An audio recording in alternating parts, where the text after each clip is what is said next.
amados? Graças a Deus, muito feliz de estar aqui com vocês novamente. Eu amo essa igreja e eu sempre falo, se eu pudesse escolher ser membro de alguma igreja, eu seria daqui. Eu amo mesmo, oro por vocês, amo não conheço muitos ainda e estou muito feliz de ver esse templo assim tão cheio, né? Vocês estão recebendo coisas grandiosas das mãos do Senhor. Existe uma recompensa para aquele que escolhe amar o Senhor e servir ao Senhor. E eu agradeço a Deus por ter essa comunhão. Eu fico muito feliz. E todas as vezes que eu recebo um convite do pastor, meu coração fica vibrando. Porque eu gosto muito daqui, eu me sinto em casa. Não sei se é porque o meu ambiente, né? Cresci no ambiente dos irmãos batistas, então esse negócio de embaixadores do rei, mensageiras do rei, isso já é muito, muito familiar para mim. E eu louvo a Deus pela vida desta igreja. Louvo a Deus por Deus ter plantado essa igreja nesse lugar. E eu sei que nesses dias agora, nesses últimos dias, vocês têm sido referência aqui. As pessoas aqui estão vendo, os vizinhos, o bairro, ele está sentindo. Existe um mover de Deus. Vocês não estão aqui por acaso. Você não veio aqui, você não está sentado aqui nesses bancos por acaso. Existe uma missão de Deus aqui neste lugar. Existe um carinho do Senhor para com este lugar. Porque daqui, muitas e muitas outras vidas serão abençoadas. Amém? Muitas famílias, muitos jovens, muitos adolescentes. E esse lugar vai ser um celeiro. Em nome de Jesus, eu creio nisso. Já está sendo um celeiro. E muitos pastores, muitos missionários, muitos obreiros vão se levantar, né? Você fica olhando às vezes esses jovens aqui na frente, né? Os embaixadores, mas aqui se você tem uma visão um pouquinho mais espiritual, você vai ver que aqui não só tinha jovens e juniores, aqui tinham pastores, missionários, homens que Deus vai levantar dentro da geração deles para glorificar o nome do Senhor, amém? Eu trouxe hoje, né? Convidei para vir comigo uma família muito amada, muito especial, muito querida. O Tiago, acho que alguns já conhecem, ele está vindo aqui já, tem trabalhado com vocês. A sua mãe, irmã Solange, queria que ela ficasse de pé. Ela faz parte da minha igreja, poderia dizer que ela é minha ovelhinha. Né? Gisele, que vai estar ministrando aqui depois, sua filha, irmã do Tiago, Bruno, seu esposo. A família do Bruno são líderes na minha igreja, o irmão dele é ministro de louvor, Rafael, o pai é presbítero lá na minha igreja e a mãe é uma diaconisa, pode se assentar. E eles fazem parte, nos ajudam, estão sempre lá presentes conosco, são uma bênção na nossa vida. Eu queria que você abrisse agora a sua Bíblia no Evangelho de João, capítulo 9. Eu fiquei 2 dias com muita febre, garganta infeccionada, e estou hoje aqui por obra e graça do Senhor. E eu falei, Senhor, preciso de forças, cura essa garganta em nome de Jesus. Do nada, fiquei muito gripada, eu estou lutando contra uma anemia há 5 meses. E estou aí comendo muito bife de fígado e muito suco de beterraba com gengibre e algumas outras coisas lá que eu nem sei o nome. Mas ela não está querendo me largar, não. Eu falei, sai em nome de Jesus. Então a imunidade fica baixa. E eu estou ficando repetidamente gripada, garganta sempre infeccionando. Estou tomando uma medicação específica para isso. Capítulo 9, nós vamos ler do versículo 1 ao versículo 12. Diz assim: caminhando Jesus viu um homem cego de nascença. E seus discípulos perguntaram, mestre, quem pecou? Este ou seus pais, para que nascesse cego? Respondeu Jesus, nem ele pecou, nem seus pais, mas foi para que se manifestassem nele as obras de Deus. É necessário que façamos as obras daquele que me enviou, enquanto é dia. A noite vem, quando ninguém pode trabalhar. Enquanto eu estou no mundo, sou a luz do mundo. Dito isso, cuspiu na terra, e tendo feito lodo com a saliva, aplicou-o aos olhos do cego, dizendo, vai, lava-te no tanque de Siloé, que quer dizer enviado. Ele foi, lavou-se e voltou vendo. Então os vizinhos e os que antes o conheciam de vista como mendigo perguntavam, não é este que estava sentado pedindo esmolas? Uns diziam, é ele. O outro, não, mas se parece com ele. Ele mesmo, porém, dizia, sou eu mesmo. Perguntaram-lhe, pois, como te foram abertos os olhos, homem? Respondeu ele, o homem chamado Jesus fez lodo. Untou-me os olhos e disse-me, vai ao tanque de Siloé e lava-te. Então fui e lavei-me e estou vendo. Disseram-lhe, pois, onde está ele? E ele respondeu, não sei. Na verdade, nós vamos retroceder 700 anos desse relato aqui. E nós vamos falar sobre o homem que construiu esse tanque, o tanque de Siloé. Na verdade, eu quero falar, estou falando do tanque de Siloé, porque às vezes a gente lê determinadas passagens da Bíblia e a gente não tem muita noção do que aconteceu ali. A gente não se atém muito ao contexto histórico daquele acontecimento. E nesse tanque de Siloé, onde esse mendigo foi curado por Jesus, na verdade, nós vamos falar sobre o homem que construiu esse tanque. O homem que 700 anos antes recebeu um chamado de Deus. E ele, por causa da obediência dele a Deus, esse tanque aqui foi construído. E se tornou um local conhecido na cidade de Jerusalém, um local onde as pessoas usavam. Na verdade, o tanque não é um tanque, ele é um reservatório. Ele foi construído com o objetivo de se reservar, de se guardar água para uma determinada ocasião. E hoje eu queria compartilhar um pouquinho com vocês sobre a vida de um rei muito abençoado. Então eu vou pedir para você abrir a Bíblia de novo. Eu sempre falo isso para vocês, que eu não sei pregar, eu sei dar estudo bíblico. Então não feche a Bíblia, fique com a Bíblia aberta, porque nós vamos usar a palavra de Deus aqui essa noite, amém? Então eu queria que você abrisse a sua Bíblia lá um pouquinho atrás, que você voltasse em 2 Reis, capítulo 18, e nós vamos meditar sobre a vida desse homem chamado Ezequias. Amém? Quem aqui já ouviu falar da história do rei Ezequias? Quem já leu, já estudou, já pesquisou sobre esse homem? Nós vamos falar um pouquinho sobre ele e o que Deus tem para falar conosco aqui essa noite. Amém?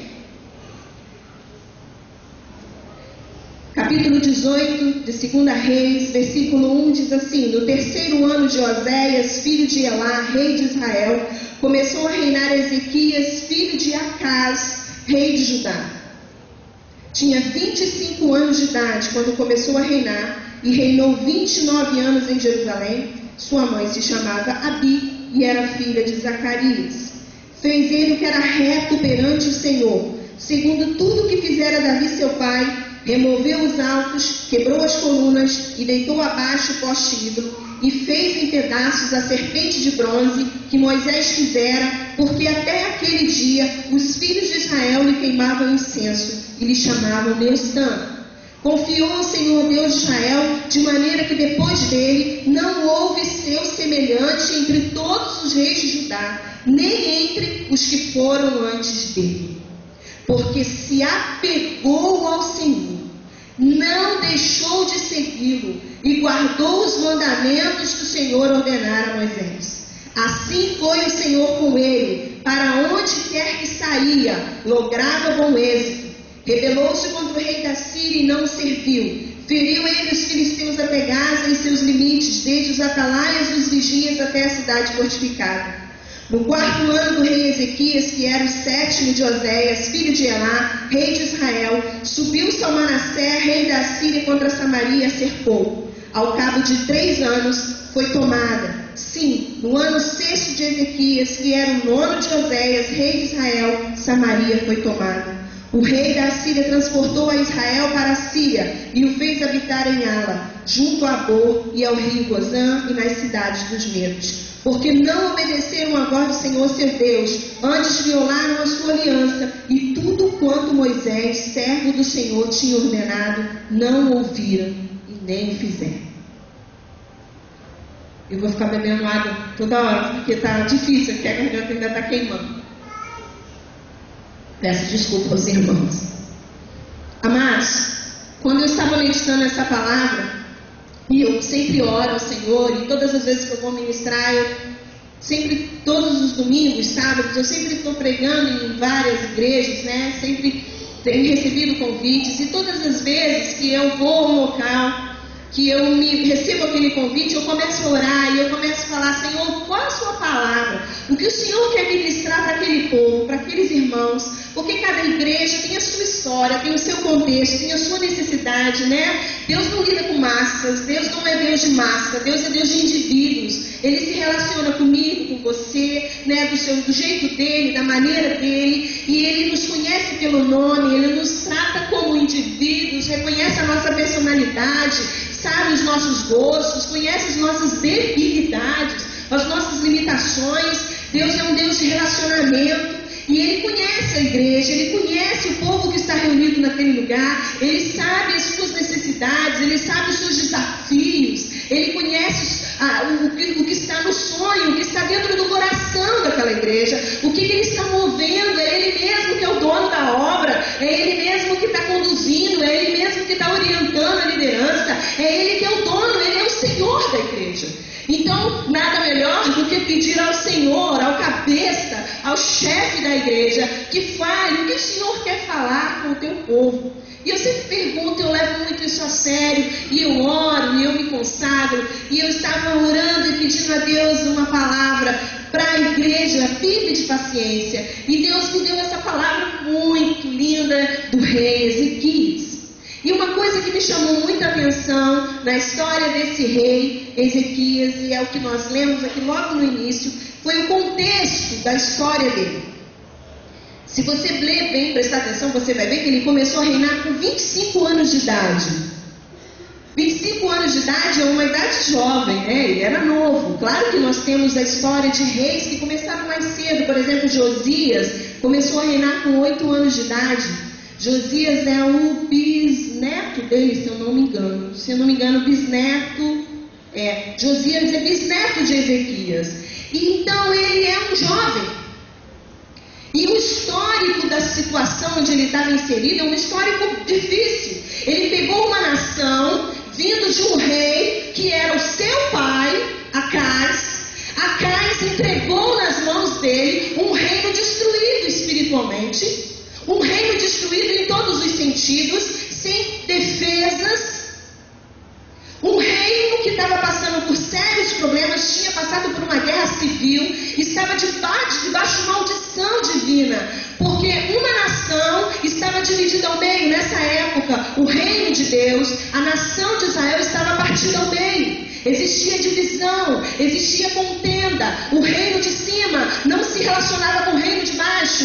O reino do norte estava em total depravação espiritual. Os reis que estavam reinando no reino de cima estavam seguidamente, deliberadamente escolheram andar longe do Senhor. Então esse rei, esse rapaz, ele assume o trono de uma nação que foi conhecida por toda uma região como uma nação poderosa, soberana. Ele sabia da história de Davi, ele conheceu quando Davi chegou até os limites de cumprir toda a profecia, tudo aquilo que Deus tinha prometido através de Abraão, de que eles seriam donos daquela terra prometida. Apenas durante o reinado de Davi, eles conseguiram isso, ser realmente donos de toda a área geográfica da terra prometida. E quando ele pega o trono com o reino destruído. Mas o texto me dá duas informações muito importantes. Ele era novo, mas ele fez uma escolha. E eu fico perguntando, e essa pergunta eu não me calo: quem foi referência espiritual na vida desse rapaz para que ele fosse um rei segundo o coração de Deus? Porque praticamente só faltou Deus falar isso a respeito dele. Ele teve um pai que cometeu as maiores abominações que um rei poderia cometer. Se você ler um pouquinho mais para trás, você vai ler o relato da história do seu pai Acais, e você vai ver que ele fez coisas absurdas. Quem foi a referência na vida desse rapaz? Quem falou de Deus para ele? Quem gerou dentro do coração desse menino, desse jovem, convicção para aceitar o desafio de ser rei de uma nação que estava completamente completamente em decadência espiritual. Quem ele viu, quem ele olhou, em quem ele se espelhou?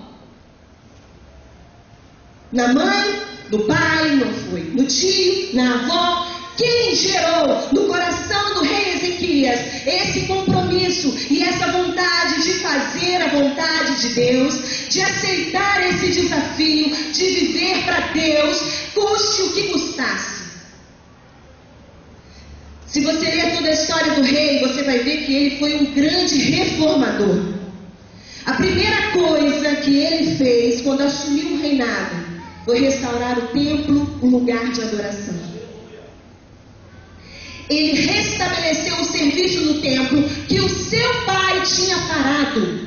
Acás pegou todos os utensílios, tudo aquilo que foi consagrado, que foi santificado ao Senhor, a prata, o ouro, tudo que era de Deus, tudo que Deus falou, olha, isso aqui é meu, não brinca com isso porque é meu. Ele pegou tudo e se desfez de tudo, jogou tudo no lixo. O templo, na época que Ezequias assumiu o reinado, e tinha virado um depósito de lixo. Essa era a condição espiritual daquele povo. O templo, aquela glória que Salomão, a glória de Deus, este relato de Crônicas diz que quando Salomão orou e falou, Senhor, aqui está o templo que nós construímos para ti, diz o relato que a glória foi tanta que eles não conseguiram ficar de pé. Mas por causa do pecado do homem, por causa da rebelião, por causa da desobediência, aquele lugar se tornou um depósito de lixo. Não existia mais adoração. O povo estava corrompido. Eles adoravam a ídolos. Eles adoravam a postes ídolos. Eles adoravam aquela serpente de bronze que tinha sido construída muitos anos atrás. Aquela estátua de bronze, estava recebendo a adoração que era do Senhor Jeová. Você imagina uma igreja construindo uma imagem, um povo que se diz povo de Deus, diante de uma imagem, se prostrando diante de uma imagem. Você imagina o coração do santo de Israel? Pois foi esse o estado que Ezequias assumiu aquele trono. Ele como rei, jovem, bonito, novo. Geralmente quando nós temos poder, a gente se beneficia do poder que temos, não é verdade? Não é assim o ser humano? O que ele poderia ter feito? Entrado num cruzeiro e ter ido para as Ilhas Gregas. Não é assim que fazem a maioria dos políticos brasileiros quando ganham uma eleição? Vão para as Ilhas Caimã, vão para as Ilhas Gregas, vão para a Europa com a família, porque ganharam poder, tem poder, não precisam mais dar satisfação da vida para ninguém. Eu sou o rei, eu posso fazer o que eu quiser, muitas mulheres aqui aos meus pés, eu posso viver agora a minha vida, vou curtir a minha vida. Mas esse jovem não escolheu isso. Ele assumiu para si a responsabilidade de ser alguém que iria reformar, de alguém que iria estabelecer a glória de Deus novamente no meio do povo. Ele assumiu para si. Eu tenho essa responsabilidade, é minha. Eu não sou apenas um rei, eu sou um líder espiritual também. As pessoas vão olhar para mim. Eu não sou apenas um marido, eu sou o chefe da minha casa. Meus filhos estão me olhando, meus filhos estão vendo se eu leio a Bíblia, se eu oro, se eu respondo, se eu murmuro. Os meus filhos estão olhando para mim. Ele sabia que existia uma missão de Deus para a vida dele, e ele não fugiu dessa missão. Depois que ele faz a reforma no templo, e isso é maravilhoso. Se você tiver essa oportunidade, você que às vezes tem algumas desculpas para ler a Bíblia, que não entende ou que não compreende, faça uma oração, peça ao Espírito Santo de Deus, que diz a palavra do Senhor em 1 João capítulo 4, que é Ele que nos ensina sobre todas as coisas. Pegue esse texto e leia todo. Leia a história desse homem. O texto diz que depois ele vai fazer uma segunda coisa maravilhosa que não estava sendo feita há muitos anos. O povo de Israel tinha parado, completamente parado, de cumprir as festas judaicas, as festas estabelecidas por Deus, e a principal delas era a Páscoa. Muitos anos que não se celebrava mais a Páscoa.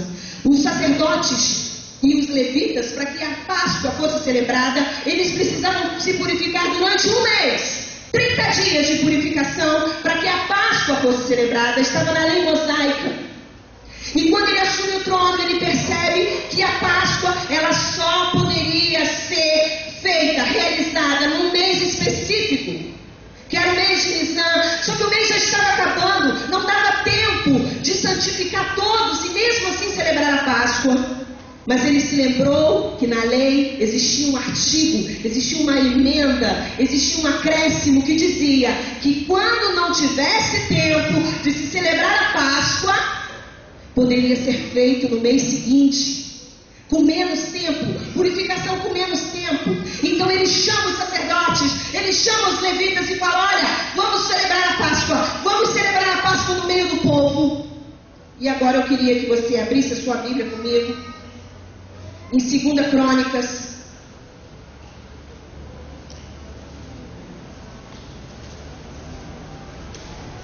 capítulo 30. O povo estava dividido, o povo estava ferido, o povo estava sem Deus, o povo estava precisando de restauração, o povo estava precisando de tomar novamente um compromisso com Deus, o povo estava precisando de aceitar, de ouvir aquilo que Deus tinha estabelecido para eles como nação de Deus.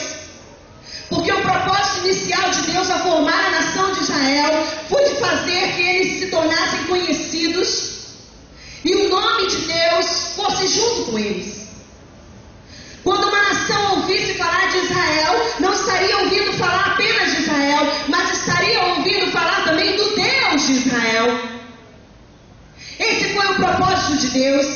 Todas as nações, todos os povos conheceriam Deus, saberiam quem era Deus, o poder de Deus, o caráter de Deus, através da sua nação, através do povo que ele tinha formado para o louvor da sua glória, diz o profeta Isaías.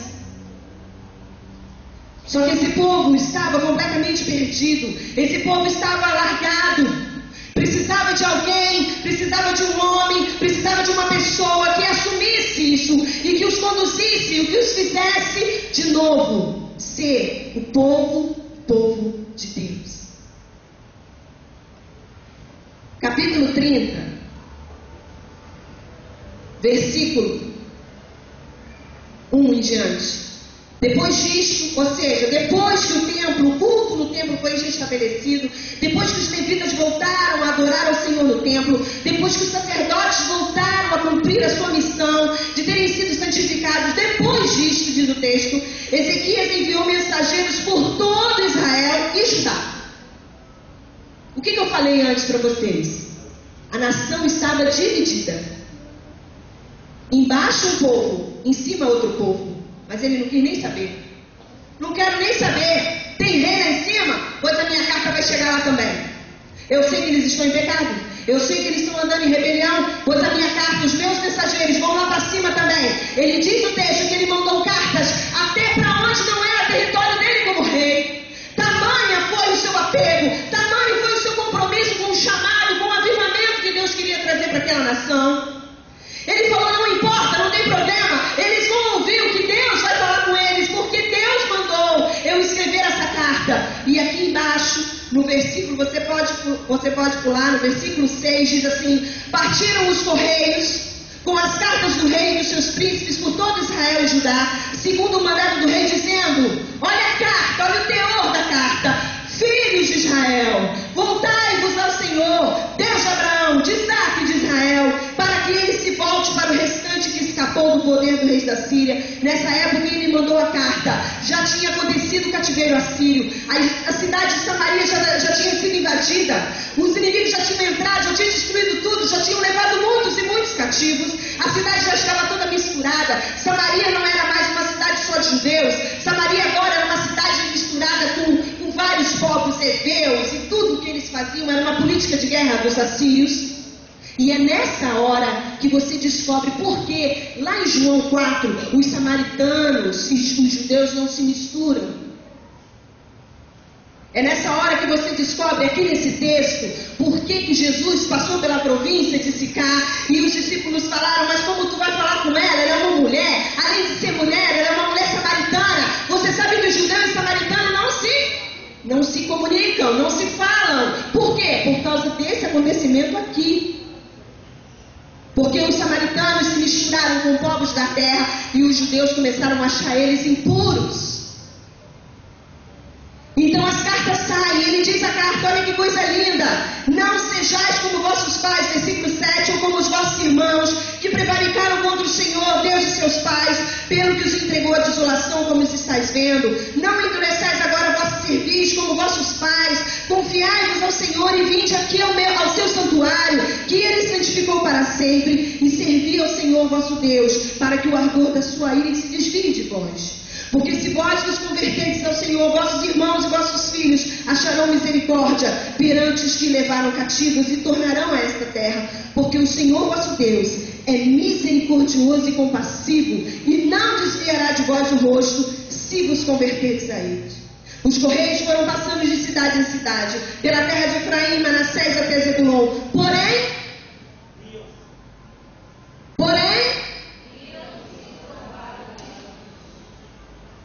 olha a calamidade espiritual. Gente que tinha em seu sangue, o sangue de Abraão, o homem da aliança. Gente que ouviu, que viu seus pais, seus avós, que conhecia o Deus que mandava uma nuvem de fogo, uma coluna de fogo, uma nuvem de dia para proteger o povo no deserto, porque ele amava demais.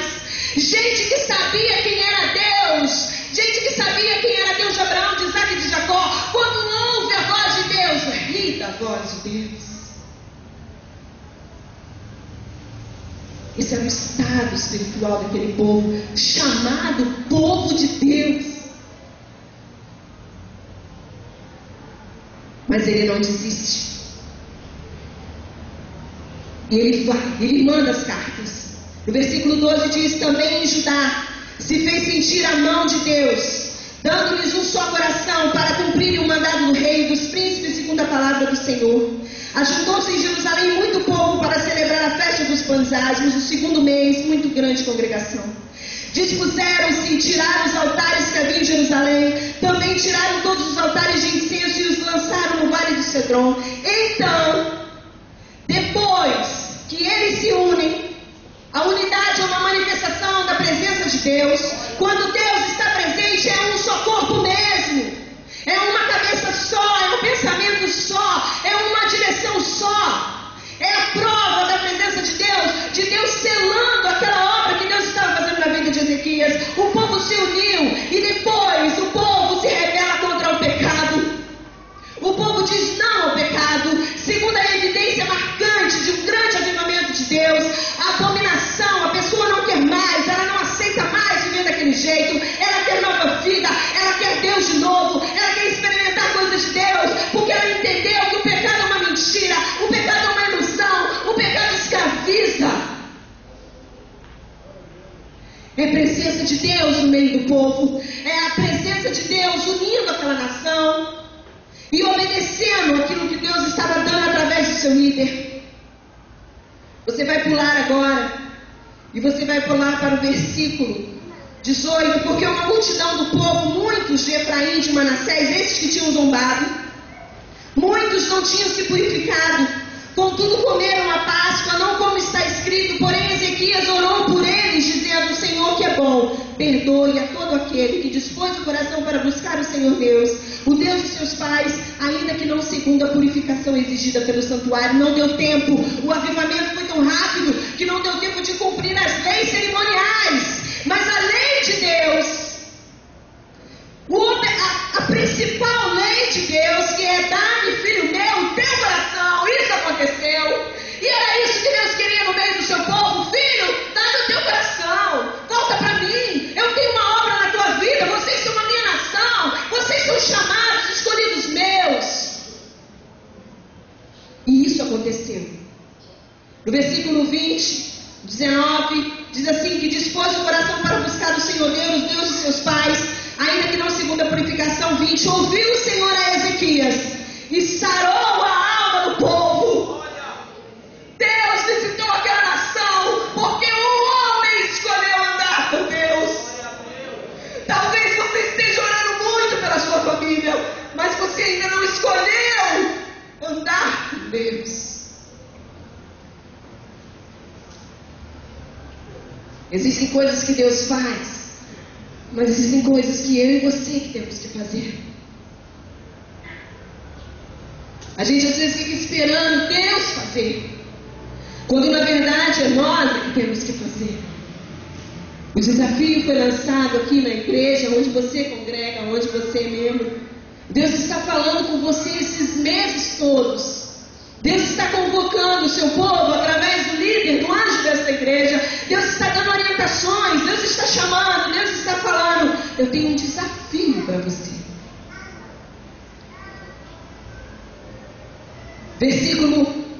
Capítulo 31, versículo 1, acabando tudo isto, todos os israelitas que se achavam ali saíram às cidades de Judá. O que eles fizeram? Quebraram as estátuas, cortaram os postes ídolos e derribaram os altos e altares por todo Judá e Benjamim, como também em Efraim e Manassés, até que tudo destruíram. Então tornaram todos os filhos de Israel, cada um para a sua possessão. É a marca de que Deus está fazendo algo tremendo no meio do seu povo. Quando o seu povo começa a abandonar tudo para servi-lo, para amá-lo, para obedecê-lo. As nossas palavras são muito bonitas às vezes, mas faltam práticas. Depois desse acontecimento aqui, depois que estava tudo dando certo, depois que estava tudo correto, tudo ali, certinho, dentro do padrão, o rei obedecendo a Deus, seguindo as orientações, o povo consagrado, o templo funcionando, todos os cultos, tudo certinho, tudo nos seus devidos lugares. Quem é que vem? Senaqueribe. Cerca a cidade. Só que o rei ele era um homem tão ligado com Deus, que ele sabia, esse povo assírio já tinha entrado lá em cima no reino de Samaria. Ele falou, é só uma questão de tempo eles virem para cima da gente. Eles são um império, são hoje o maior império da terra. O império assírio era na época dele o maior império da terra. Se eles entrarem em Samaria e derribarem Samaria, é só uma questão de tempo vir para Jerusalém, é claro. Jerusalém é a menina dos olhos daquele povo, porque ela ficava num local estratégico. Todos os povos, todos os impérios queriam conquistar Jerusalém. Na verdade, é uma cidade antiquíssima. A gente conhece Jerusalém quando a gente começa a ouvir falar de Davi na Bíblia, mas era muitos anos atrás. Então ele pensa assim, bom, eles vão vir aqui contra mim.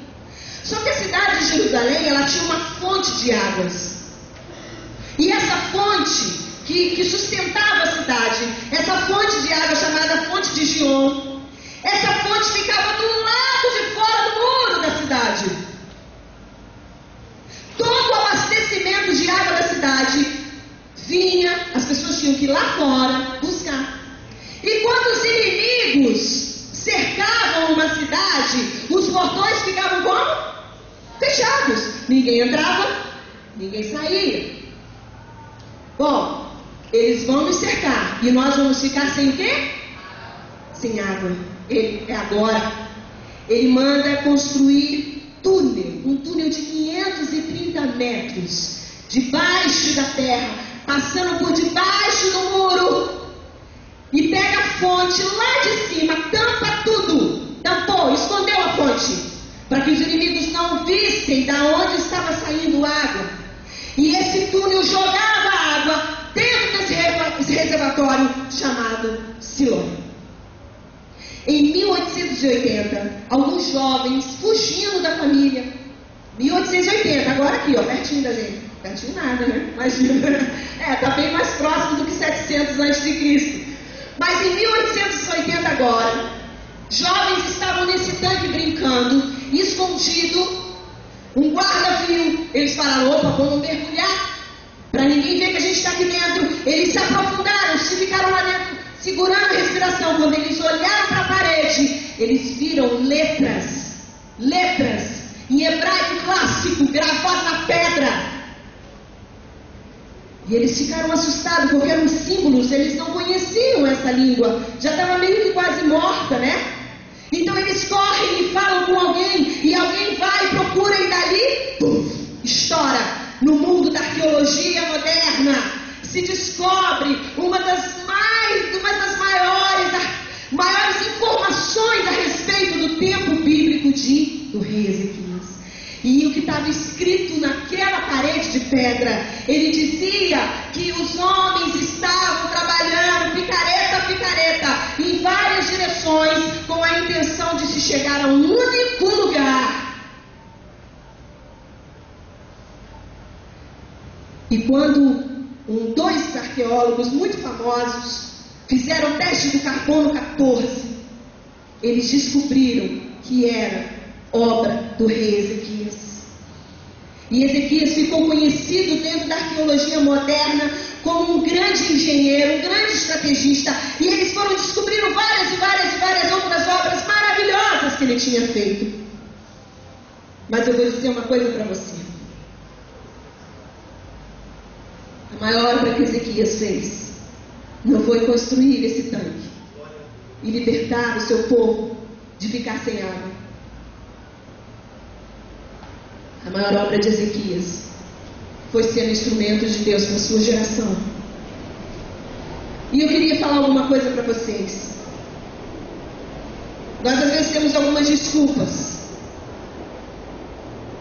A primeira desculpa que nós apresentamos para Deus é: meu contexto não é favorável para que eu sirva a Deus. Meu avô é macumbeiro, minha avó é espírita, meu pai é alcoólatra, minha mãe é isso, meu tio é aquilo. E nós vamos nos escondendo atrás de algumas desculpas para não se entregar e não assumir o compromisso com o Senhor. Qual desculpa o rei Ezequias tinha para oferecer a Deus? Um pai que era idólatra, completamente idólatra, um dos piores reis que o reino de Judá teve. Quem foi referência na vida desse jovem Ezequias? Quem ensinou a ele o caminho de Deus? Não temos essa resposta. Quem? Segunda desculpa que nós apresentamos é: eu não sei o que fazer. Qual é a minha missão? Qual é o meu chamado? O que eu tenho que fazer? Estou aqui, venho domingo à noite, durante a semana. O que eu tenho? Qual é a minha missão? Qual é o meu chamado? No relato que nós lemos, nós não vemos Deus falando cara a cara com Ezequias. Ezequias, vem aqui.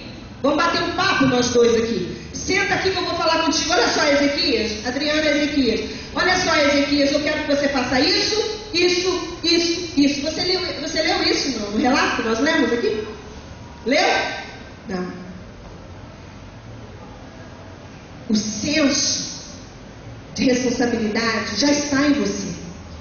O Espírito Santo de Deus que habita em você, ele te fala, ele te mostra, ele te diz: olha aqui, eu quero você aqui, faça isso, cuide disso, se envolva com isso, comprometa-se com isso. Aquele livro famoso que todo mundo já leu, né? O Monge Executivo. Lá tem aquela famosa ilustração do bacon, né? Do porco e do frango. E ele faz aquela ilustração falando sobre qual é o grau de comprometimento do frango e do porco. O frango dá o ovo. E o porco dá o quê? Dá o bacon. Mas qual é o grau de comprometimento deles? Quem é que morre para dar alguma coisa? O frango? Não, o porco. Para ele dar alguma coisa, ele precisa morrer. E até onde está o nosso comprometimento com o Senhor? A terceira desculpa que nós damos é: estou ferido, estou magoado, estou machucado, estou decepcionado. Esse ambiente de igreja é difícil, as pessoas não entendem, às vezes as pessoas falam umas palavras duras. Eu estou ferido, melhor ficar no meu canto, melhor não me envolver. melhor não me meter com isso, isso vai dar problema. Eu estou mentindo? Essa não é uma das grandes desculpas que nós ouvimos por aí?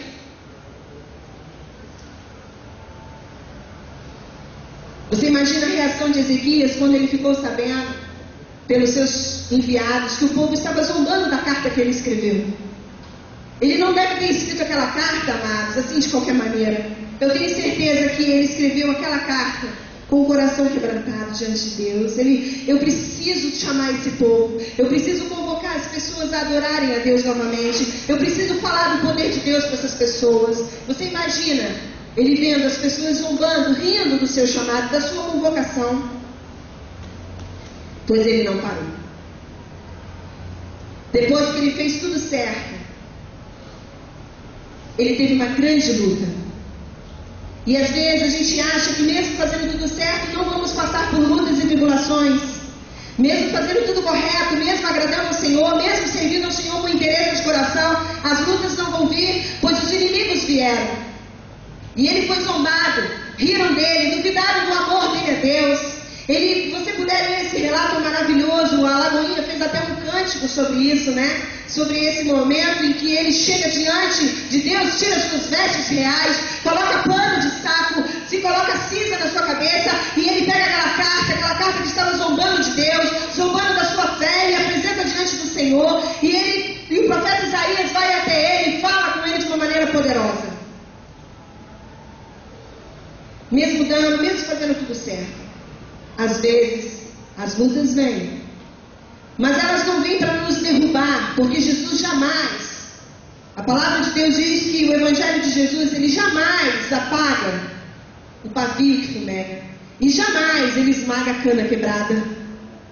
A palavra do Senhor Jesus é uma palavra para levantar, é uma palavra para te colocar para cima, é uma palavra para te animar, é uma palavra para te dar orientação e te falar: filho, vá por aqui, esse é o meu caminho, esse é o que eu escolhi para você, esse é o meu chamado para você, esse é o desafio que eu quero que você assuma nessa noite, de viver para mim, mas não viver pela metade, viver por inteiro, para que você seja íntegro.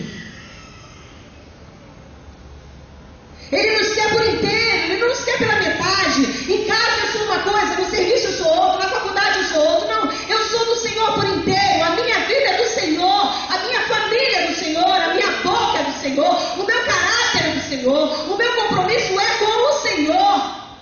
E isso vai se manifestar na minha vida, nos meus relacionamentos, nas minhas posturas, nas minhas escolhas. Quem está perto de mim vai ver isso. Porque é impossível alguém se encontrar com a glória de Deus e permanecer da mesma forma. É impossível alguém ter contato com a intimidade de Deus e não ter sua vida impactada, transformada, pecados abandonados, coração mudado, temperamento controlado. É impossível. E Ezequias é um chamado de Deus para nós, de sermos como ele. Existe um povo aí fora, existem pessoas aí rindo, zombando das coisas de Deus. Vocês estão vendo isso? Nós estamos assistindo esse debate absurdo entre os homossexuais e o pastor que está na Secretaria de Direitos Humanos. As pessoas estão trocando valores, os valores não são mais os da palavra de Deus. Eles estão avançando, eles estão levantando a sua representatividade, eles não querem perder território. A mídia está nos ensinando, está trabalhando na nossa mente, para que eu, você, os nossos filhos, os nossos netos, não considerem pecado aquilo que Deus chama de pecado. Querem calar a voz de Deus, e quando fazem isso, essa tentativa é justamente contra a igreja, contra aquela que foi agenciada, contra aquela que foi convocada pelo Senhor para ser porta-voz nesse mundo da palavra de Deus. Não foram anjos, foram nós, eu e você, escolhidos, convocados, preparados, arregimentados pelo Senhor da Seara, para fazermos o nome dele conhecido e os seus princípios, e a sua vontade e o seu coração. Nós vamos entoar uma canção. E eu queria falar sobre essas 3 coisas que Ezequias fez. Primeiro, ele não usou desculpas para servir ao Senhor.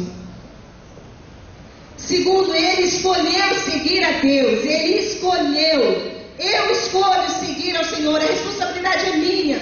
Ele, como rei, jovem e novo, ele poderia estar fazendo qualquer coisa naquele lugar. Ele poderia estar fazendo qualquer coisa. Mas ele escolheu estar no centro da vontade de Deus para a vida dele. Amém? Você quer estar no centro da vontade de Deus? Levante sua mão. Você quer estar completamente no centro da vontade de Deus? Servir ao Senhor com todo o seu coração, com toda a sua alma, dedicar seus dias, gastar seus dias, investir seu dinheiro, seu tempo, sua família e falar: tudo é teu, Senhor, tudo é teu, meu carro é teu, minha casa, Senhor, é tua, para que ele possa ter reuniões, para que ele possa ter culto. Meu carro é para carregar os meus irmãos, para servir os necessitados da tua casa. A minha roupa, Senhor, não é minha, ela é para tirar do meu corpo e dar para aquele que está precisando. Os meus joelhos são teus, Senhor, para se dobrar em oração por aquele que está cativo debaixo das correntes de Satanás. Ele dedicou a sua vida a fazer aquilo que Deus tinha dado para ele. E eu queria que você meditasse nessa canção agora. Feche os seus olhos. Feche os seus olhos e escute. Absorva cada palavra dessa canção. E peça ao Espírito Santo de Deus para falar com você agora. Aleluia.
Para um compromisso com Ele, mas um compromisso de fato e de verdade, não apenas da boca para fora. Sabe aquele compromisso que vai ser testado, que vai testar o seu coração? Vão aparecer pessoas precisando, vão aparecer momentos em que você vai ser chamado e você vai ter a escolha de dizer: acho que eu não vou, acho que eu não preciso. É o Senhor testando. Você naquele domingo disse sim para mim e agora está dizendo não. Afinal de contas, o que você quer? Às vezes a gente vai vivendo para nós, para o nosso próprio umbigo, vivendo para os nossos afazeres, preocupados demais com dívidas, com casa, com isso, e nos esquecemos do principal, que é o ministério, que é servir ao Senhor, que é amar o meu irmão, orar pelo meu vizinho, ser luz no meio das trevas, coisas tão simples. Ter uma palavra controlar a ira, controlar muitas das vezes a vontade de fazer justiça com as próprias mãos, de confiar que a justiça de Deus ela é perfeita. Muitas das vezes coisas tão pequenas vão se perdendo. Às vezes na nossa igreja tem um ministério precisando de nós, mas estamos tão egoístas, tão preocupados com a nossa faculdade, preocupados em conquistar coisas e coisas e coisas. Não é que é errado, mas a minha prioridade é o meu Deus, é o chamado que Ele fez a mim. Ele me entregou na minha mão um ministério que é reconciliar o homem com Deus. Ele me entregou, Ele deu para mim, não entregou para anjos, não entregou para ninguém, entregou para mim. E está queimando dentro do nosso coração esse chamado. São os últimos dias da igreja do Senhor na terra, e o Senhor está preparando uma igreja forte, uma igreja que não está conectada com este mundo, nem controlada por ela, mas é uma igreja que marcha por este mundo, sem se contaminar com este mundo. Uma igreja que é luz, que é referencial. A glória de Deus está sobre você naquele local de trabalho. As nuvens de testemunho estão te rodeando naquela faculdade, na sua escola, na sua família que não é evangélica. Existe uma nuvem de testemunha te rodeando, te observando. Qual está sendo a sua postura? O que você está falando? Eles estão vendo pelas suas atitudes que você escolheu servir ao Senhor. É o chamado de Deus. É o chamado de Deus para nós. Deus tem um chamado poderoso para essa igreja. Tudo que está sendo feito aqui não está sendo feito de brincadeira. Existe um compromisso genuíno com a palavra do Senhor. Deus está dando direcionamentos, Deus está trazendo a sua vontade, e a liderança dessa igreja está recebendo, está obedecendo, e por isso ela está te convocando, por isso ela está te chamando, por isso ela está te convocando. Venha, venha, venha se unir, venha participar. Saia do seu lugar de conforto. Vamos somar forças, vamos nos unir, vamos entrar em guerra contra o inferno, vamos entrar em guerra contra a droga, vamos entrar em guerra contra o diabo, vamos entrar em guerra contra as hostes do